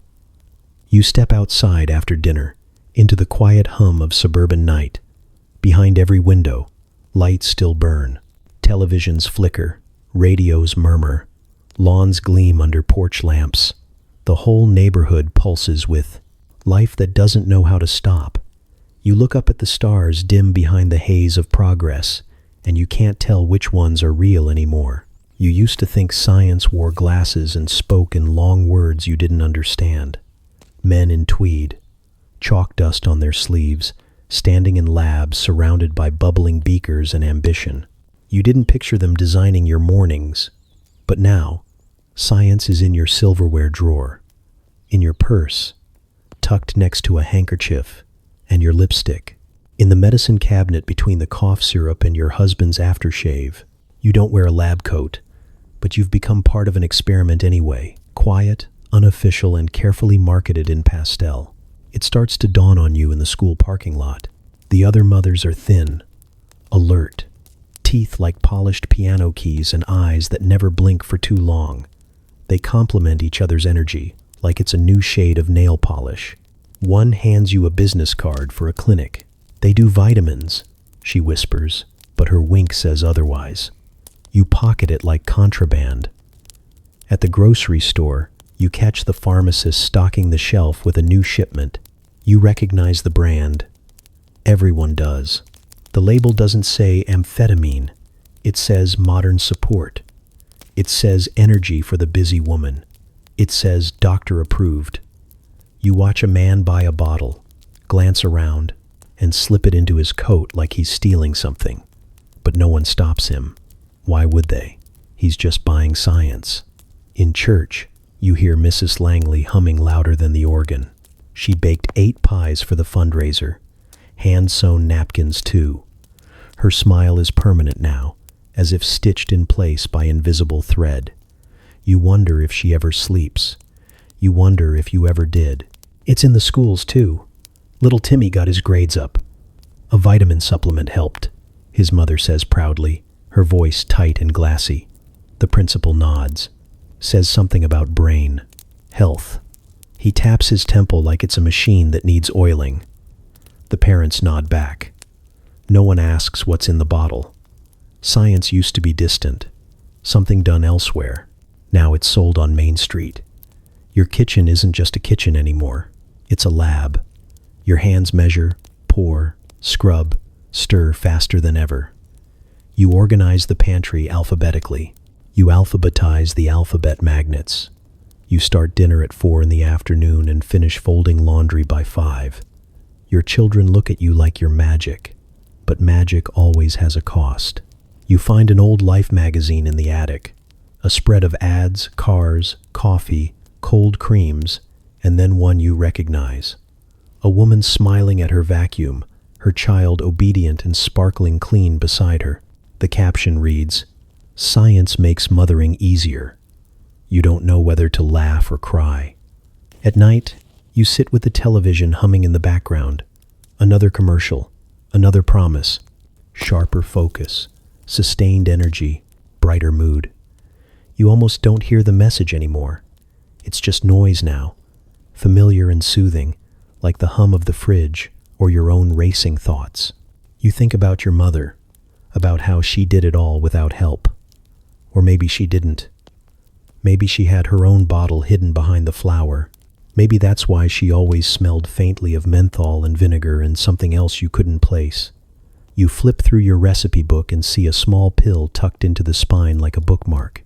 You don't remember putting it there, but then again, you don't remember a lot these days. Science didn't break into your home. It knocked politely, offered help, and handed you a smile in capsule form. You said thank you. You always say thank you. That's what good women do. It happens without drama. No sudden fall, no broken glass, no screaming children. Just silence. A low, unnatural silence, like the world holding its breath. The kind of silence that sits in your ears and makes the ticking clock sound like thunder. You're standing in the kitchen, mop in hand, floor spotless beneath you. There's no spill, no dirt. You already cleaned it twice this morning, just to feel your muscles move. Now your arms ache in a strange, hollow way, like the exhaustion has reached into the bone. You try to lift the mop again, but your hands don't listen. They tremble, a fine, useless vibration, as if they've forgotten how to grip. You stare at them like they belong to someone else. A woman in a commercial, maybe. The kind who smiles too wide while slicing oranges for children who always say thank you. You sit, slowly. It takes more effort than it should. Your legs feel like wet paper. Not heavy, exactly. Just wrong. Detached. Your heart beats faster than it needs to, like it's trying to make up for the rest of your body lagging behind. You think of your pills, still upstairs in the bathroom cabinet. You think of coffee. You think of moving, but mostly you. Just sit. The house is perfect. Sparkling, dusted and vacuumed. The bed's made. The oven cleaned. The towels folded into the same hotel triangles you saw in a magazine. But you can't seem to care. You stare at the floral wallpaper, the one you picked out to make the room feel cheerful. It looks loud now, aggressively happy. It presses in on your eyes. You blink slowly, as if your body is processing the fact that the energy it once borrowed has come due. You reach for the kitchen table and miss by inches. The chair wobbles under your arm. For a second, you imagine collapsing, crumpling like one of those forgotten letters tucked in the drawer, the ones you swore you'd answer when you had time. There's a knock at the door. You freeze. You don't answer. Let it be the mailman, or a neighbor, or God, finally arriving with a clipboard and a question about how you managed to keep the linoleum so white. The knock goes away. You lean your head back against the wall and try to count your breaths. But they come irregularly now, shallow and uncertain. The buzz that used to carry you through the day has faded, not into quiet, but into static. You think of all the mornings you leapt from bed with purpose, all the dinners served precisely at 6, all the compliments on your figure, your smile, your energy, all the women at Bridge Club who called you amazing and unstoppable while discreetly pulling pill bottles from their handbags. You wonder if they've crashed too. Maybe one of them is sitting on her own kitchen floor right now, staring at polished cabinets she can't remember polishing, trying to remember what she was supposed to do next. Your daughter's footsteps echo down the hallway. You manage to stand before she sees you, smile already tugging at your face like muscle memory. She asks if you're okay. You lie with the ease of a seasoned performer. Just a little tired, honey. She nods and runs back upstairs, humming a commercial, jingle about breakfast cereal and strong bones. You watch her go and feel something twist in your chest. Not pain exactly, something quieter. You don't move for a long time. The pills are still in the bathroom. You know the exact number left. You don't need to count. You close your eyes and listen to the house, still humming with the ghost of productivity. The refrigerator buzzes, the faucet drips, the clock ticks, and your hands, once shaking, finally go still. You sit in the same office, under the same fluorescent light, with the same diploma staring down from behind his desk like it's judging both of you. He wears a smile that doesn't quite reach his eyes. Not today. Today, his tone is softer, less triumphant, like he's breaking bad news about a weather delay or a dented delivery. He says you should start tapering, just like that, as if he's talking about a knitting project, not the thing that's been keeping you upright. Your body tenses in the chair, but you smile politely. You nod. You understand. Of course, he knows best. He's a doctor after all. He saved you once already, gave you the pill that made everything easier, the one that let you clean and parent and cook and fit into the same dress you wore in college, all before 10 a.m. with a smile. And now he says it's too much. He scribbles something new on his pad, a different prescription. You try to peek at the name, but he folds it and slides it across the desk like a secret. You take it without asking questions, because that's what you do. He says the new pills will help you relax, take the edge off. The same edge you just spent 3 years chasing down with amphetamines and good lighting. Now, apparently, you need to dull it. You nod again. The smile stays in place. You thank him. You walk out of the office and into the drugstore next door because they built them this way, symbiotic, like church and confession. You hand over the paper and get a small amber bottle. In return, smaller than your old ones. No white label with punchy blue branding, just a plain name with a gentle promise. You take the first pill that afternoon, sitting on the couch for what feels like the first time in months. The room is still. Dust floats lazily through the sunlight like it's auditioning for a painting. You don't rush to clean it. You don't rush at all. At first, it feels like permission to rest, to breathe, to stop hearing the internal metronome that's been keeping time with your heartbeat for too long. Your thoughts stop sprinting. They start strolling, meandering through old songs and old dreams you'd packed away somewhere behind the canned goods and birthday cards. You let yourself think. That's the first mistake, because thinking leads to remembering, and remembering leads to feeling. And now the silence you used to long for starts to echo. Every tick of the clock sounds like a reminder of something unfinished, unfolded laundry, unsigned permission slips, untouched parts of yourself. You find yourself watching the clock more now, watching your hands not move, watching the dishes pile up a little, the mail stack on the hallway table, the phone ring and ring and ring. You stop smiling so much. It takes effort now. The women at Bridge Club ask if you're okay. You say yes, but your laugh doesn't land the way it used to. You drop out of carpool rotation. You skip a luncheon. You forget a birthday and remember it in the middle of the night, jolting upright in bed, chest tight, mouth dry. You take another pill. The pharmacist says this is common, adjustment period, just part of the process. He says it kindly, but he doesn't look up from the register. You want to ask how long the adjustment lasts, but your voice catches somewhere behind your teeth. You used to talk too fast. Now you barely talk at all. Your husband notices. He says you've been different. Calmer, maybe. Quieter. He means well, but he says it like he misses something. Like the blur of your energy used to fill the space and now he's left alone with himself. The kids start doing their own homework, start packing their own lunches. They don't complain. They just adapt. You float. Some days you try to skip the pill, just to see if the old energy comes back. It doesn't. Not really. Your body feels like it's trying to start a fire with wet matches.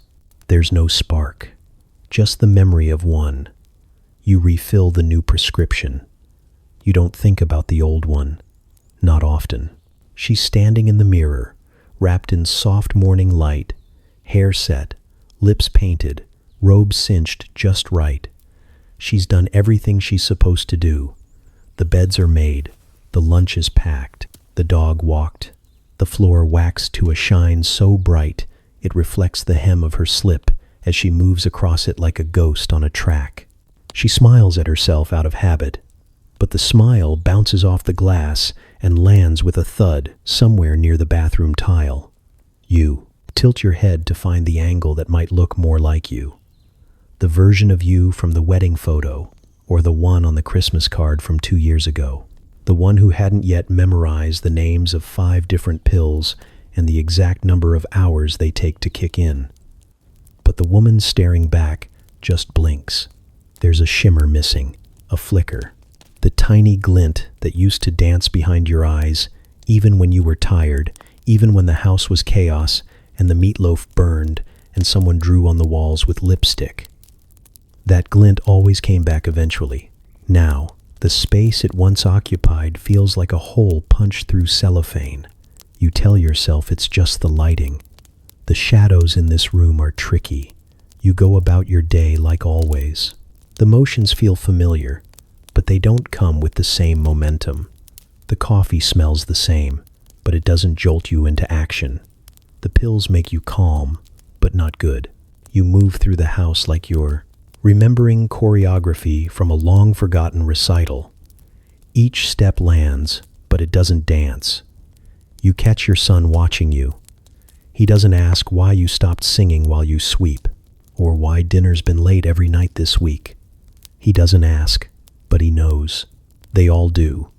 In the quiet way kids do when they sense grown-up truths are floating somewhere just above their heads like static in the air. You wonder how long you've been fading. At bridge club, someone compliments your dress. You thank her, but it sounds rehearsed. You eat 2 cookies even though you're not hungry, just to see if it makes you feel something. The sugar hits your tongue and disappears. One of the women says she stopped taking the pills, switched to tea and walks. You all nod like that's quaint, like she's taken up embroidery. You go home and sit on the couch and try to remember the last time you laughed without thinking about it first. You used to be funny. You remember that. Sharp, too. You could disarm a room with a one-liner and get the PTA president to blush with a whisper. You weren't just efficient, you were electric. Now, you just feel charged, like an appliance left running too long. Warm, buzzing, slowly wearing down. You look in the mirror again that night. This time, in the dark, just the hallway light catching your face in slices. You stare longer than you mean to, waiting for a memory to surface. Something solid. A moment. A version of you untouched by prescriptions and perfection and the hollow applause of doing everything right. She doesn't come. You press your hand to the glass, just for a second, like maybe touch will summon her. All you feel is cold. The newspapers arrive folded and polite, their black and white voices still pretending not to scream. The stories hide behind terms like concern and misuse, words that brush gently against the edges of disaster. Addiction is for someone else, someone who lives differently, looks different, makes worse choices. You sip your coffee and flip the page. The headline reads, "Growing Dependency Among Women." You adjust your robe. At bridge club, someone clears her throat before bringing it up. Not the pills themselves. No one dares say it outright, but the recent talk about what's safe, what's natural, what's gone too far.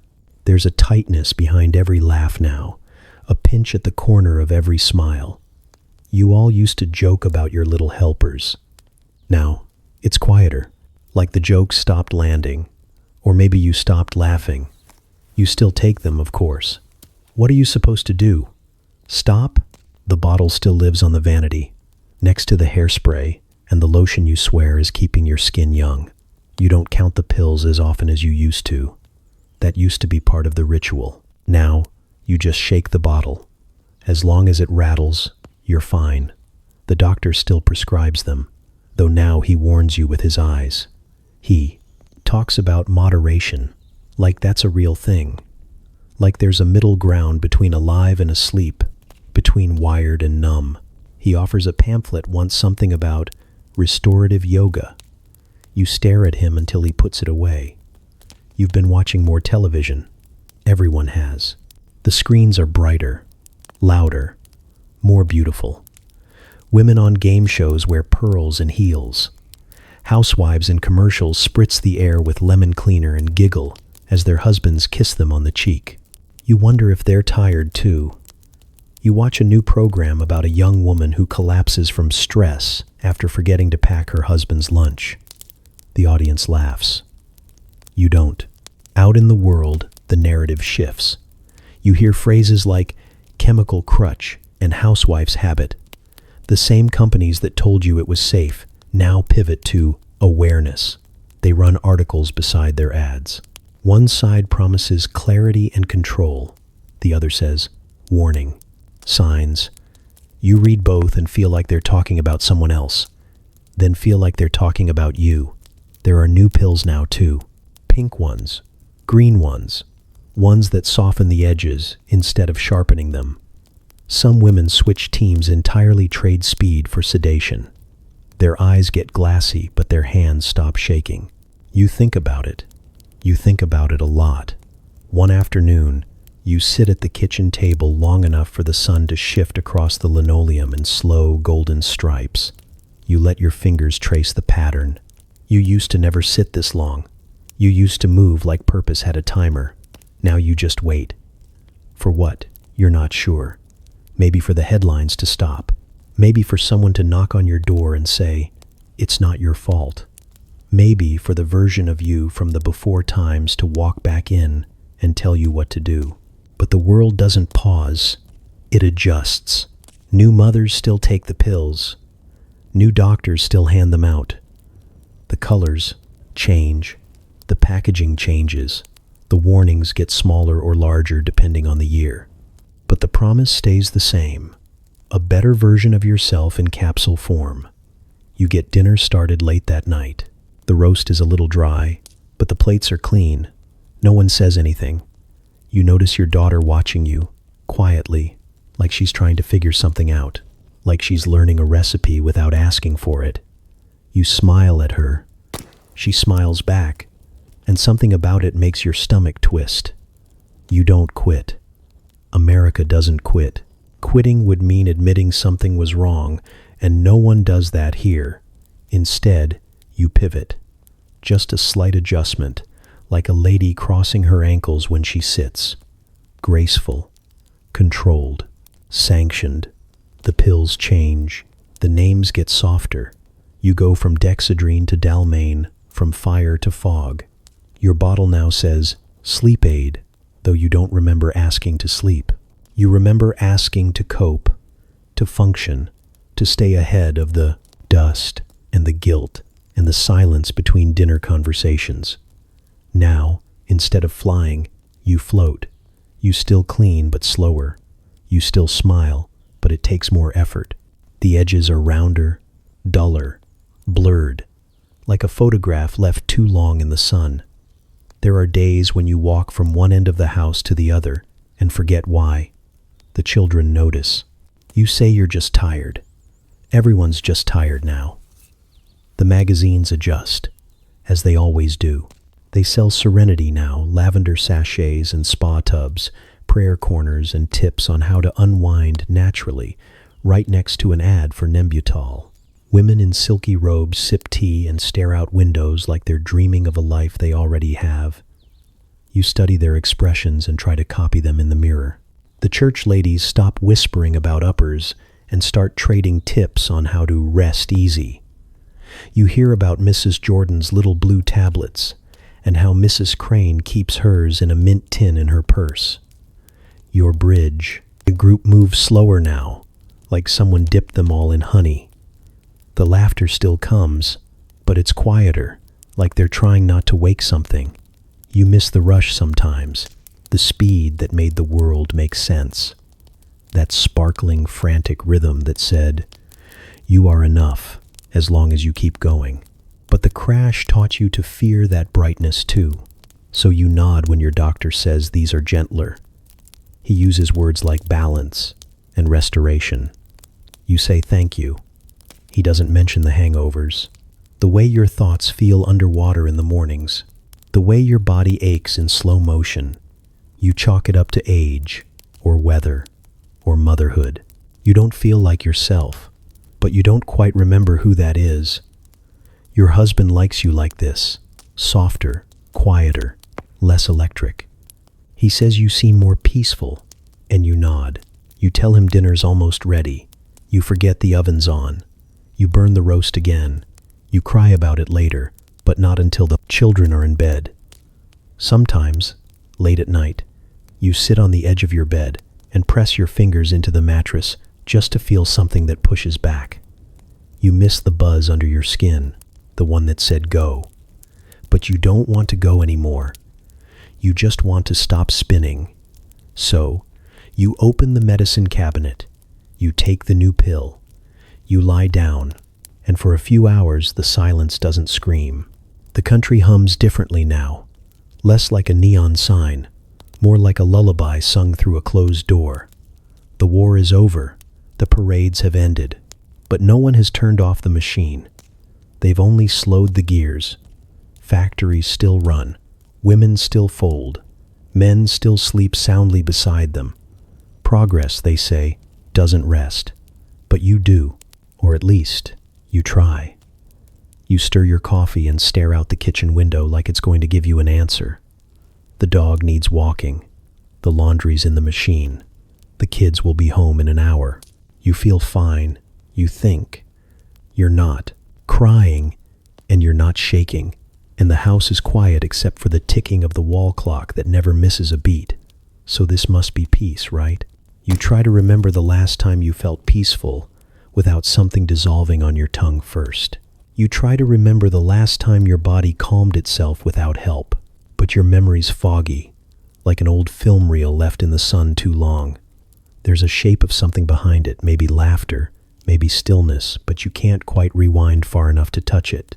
The pills sit in the cupboard now, not because you need them, but because that's just where they go, like salt, like sugar, like the bandages and cotton balls in the bathroom drawer. You don't think about them every minute anymore. Just when you pass a mirror and don't recognize your eyes. Just when the quiet feels too loud and the air gets too thick. Then you remember that peace is something you can swallow. The new prescription has a softer name, something floral. Something that sounds like a fabric softener or a gentle breeze through lace curtains. You appreciate the branding. It lets you believe you're not medicated, just curated. Your moods, your energy, your pauses all gently shaped like hedges in a well-behaved garden. Neat, contained, pretty. Your husband likes the routine. He likes the dinners that are always on time now, the house that stays clean without the frenzy, the way your voice doesn't rise anymore when the milk spills or the phone rings.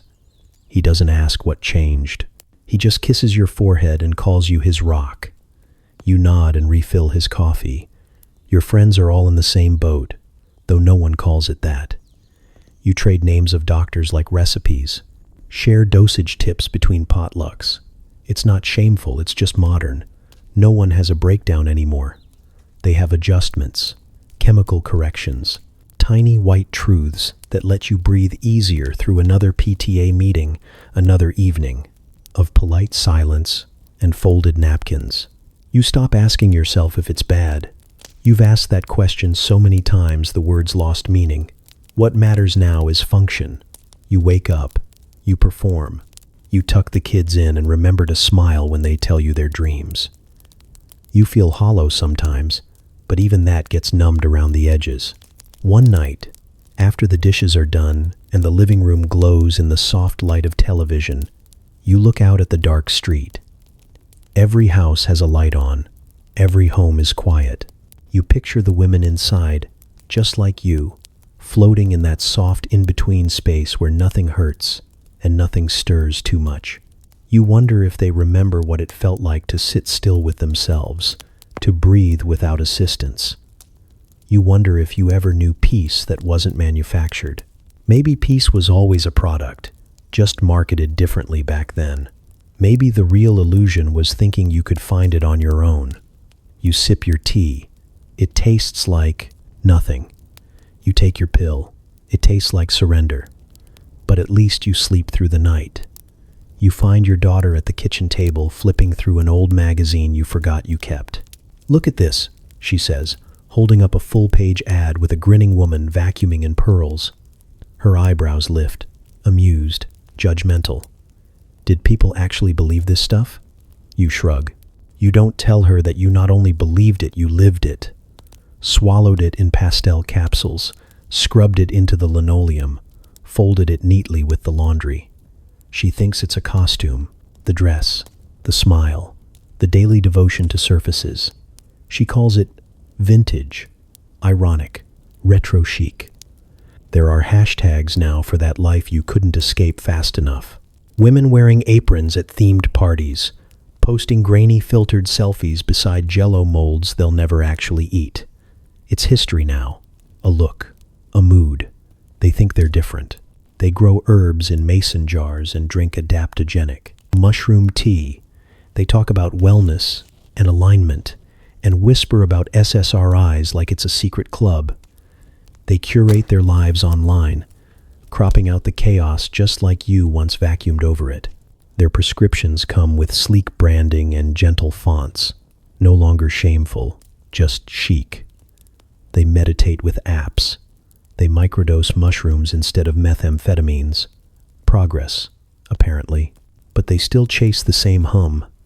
It's just packaged differently. No one calls it a housewife's helper now. It's for burnout, for anxiety, for clarity. The branding evolved, the story, less so. You watch them jog through the same cycles in yoga pants instead of girdles, calling it empowerment while tapping their screens at 3 a.m. for sleep supplements that won't work. Your granddaughter asks what you used to do all day. You open your mouth to answer, then close it. Because how do you explain the manic devotion to order, the performance of purpose, the way you measured your worth? In spotless counters and smiling lies. You want to tell her you were tired, not sleepy, but soul-deep tired, that you wanted to matter so badly you became a machine, that the pills helped until they didn't. But she's 5 and just wants another juice box, so you say you baked a lot of pies. They study your generation in college now, slide decks and case studies. A cautionary tale, someone calls it. Your name doesn't show up in the lecture, but your silhouette's there, blurry and obedient. They talk about systemic pressures and gender roles with the luxury of hindsight. You wonder if they'll be so confident once history turns on them too. You see young women on the subway reading books with titles like How to Do Nothing and Rest is Resistance. They wear oversized sweaters and speak about softness like it's radical. You admire them, and you don't believe them. Because when the job offers come, when the babies cry, when the bills pile up, softness gets edged out by necessity. You hope they hold on longer than you did. Sometimes you catch your reflection and almost don't wince. The smile looks real now, less performative, more worn in, like a house that was cleaned obsessively once, but now just stays clean enough. You don't run anymore. You don't chase the hum. It's still in your bones, the phantom itch to move, to fix, to sparkle. But you've learned to ignore it, mostly. When the young ones say, "We would have never let that happen to us," you nod. You don't remind them how loud the silence was back then, or how good it felt to be praised, or how no one warned you until it was too late. You let them rewrite the script. It's their turn now. But sometimes, in the quiet of your kitchen, you still hear it, the soft buzz of a fluorescent future. The hum that once clung to your skin like static has quieted. It doesn't fight you when you wake up now. It doesn't shout in your bones or demand you scrub the baseboards at sunrise. It used to be a rhythm, a pulse behind your ribs, a silent conductor tapping the tempo of your day, faster, faster, always faster. Now there is stillness. Not peace, exactly, but something close enough that you don't question it. The bottle on the windowsill is empty. It's been there for weeks, label curling at the corners, amber glass catching the light like it might still matter. You don't throw it away. Not yet. It feels like a monument. Not sacred, just stubborn. The kitchen holds its breath, No more radio static crackling from the corner. No manic dancing with the mop. No timer ticking down your next obligation. The silence is wide, almost eerie, but it doesn't scare you. You don't need the pills to tell you how to move anymore. You sit in the chair by the fridge, yes, sit, and nothing bad happens. The floor doesn't collapse. The universe doesn't frown. The bread doesn't burn. You just sit. And the world spins on without your help. The phone rings and you don't answer. You let it rattle once, twice, then fade into nothing. No guilt, no panic, just air. Your hands are steadier now, though they still reach for tasks. Like old habits, refold the towels, wipe the sink, realign the magazines on the coffee table, even though no one reads them. You catch yourself halfway through, pause, and let the towel fall back into imperfection. It stays crooked. You stay seated. The neighbors notice you're quieter. You don't host anymore. You don't bake 4 pies for a committee that never thanked you. You send regrets to the church potluck with a smile and half a shrug, then go back to your tea. Not the kind you once steeped to mask the taste of speed, real tea. Herbal, bland, perfect. Your husband doesn't ask why. He moves slower too, aging into a man shaped more by silence than performance. He doesn't miss the old you like you feared he would. Maybe because he never really knew her. Maybe because he's tired too. You talk more now. About the garden, the dog, the books neither of you ever finished. It's not profound, but it's enough. You sleep. Not the twitchy, chemical sleep of collapse, but the slow descent into actual dreams. Your pillow smells like detergent instead of desperation. And when you wake up, it's morning, not a battlefield. The mirror still startles you sometimes. Your face is softer than you remember. Not younger, not brighter, but less stretched thin. The smile that comes is small and crooked and honest. You don't practice it anymore. Sometimes you hear the old rhythm knocking faintly from the corners of the house. A floorboard creaks the way it used to when you'd pace past midnight, buzzing and brilliant. The hum visits like an old friend with bad timing, but you've learned to nod politely and let it pass. You don't invite it in.